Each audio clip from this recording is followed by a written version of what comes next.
guys, welcome back to my YouTube channel. ඉතින් ඔයාලා හැමෝම අදත් මගේ YouTube channel එකට පිළිගන්නවා. ඉතින් ඔයාලා හැමෝම සතුටින් පරිස්සමින් ඉන්නවා ඇති කියලා මම හිතනවා.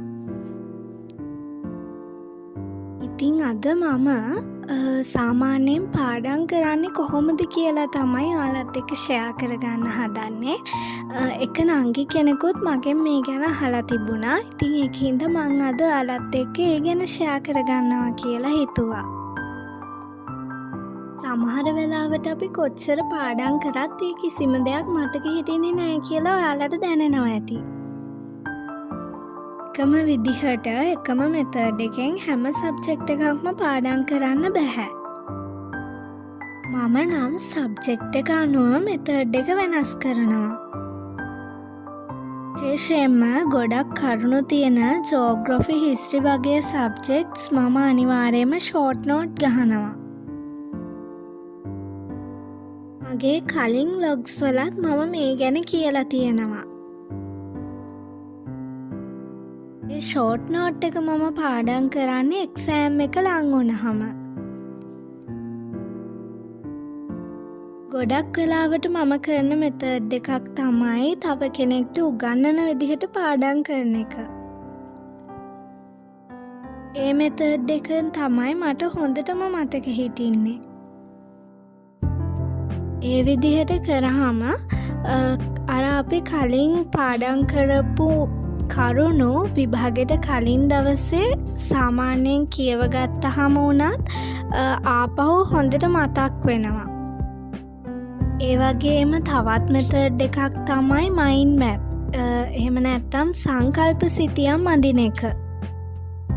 මයින්ඩ් මැප් අඳින විදිහ මම ඔයාලට වෙනම ලොග් එකකින් ගේන්නම්.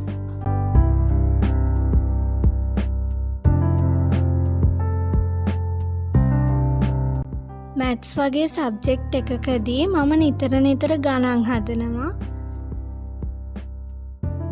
ඒ වගේම එකම වර්ගයේ ගණන් කිහිපයක් එක දිගට හදනවා.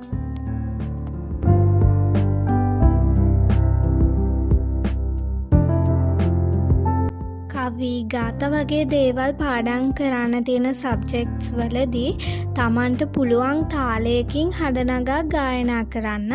එතකොටත් අපිට ගොඩක් හොඳට ඒ කවි මතක හිටිනවා. සිංහල භාෂාවේ රචනා ලියන්න නම් නිතර විවිධ මාතෘකා යටතේ රචනා ලියන්න ඕනේ.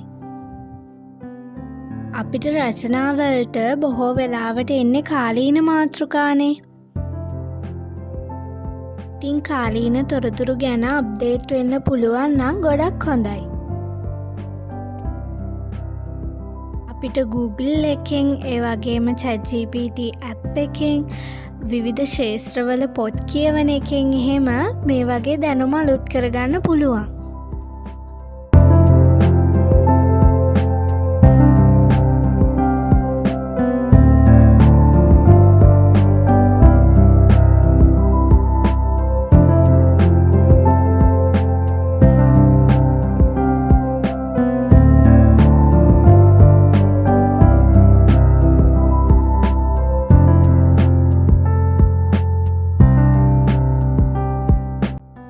එහෙනම් මං අදට ගිහින් එන්නම්.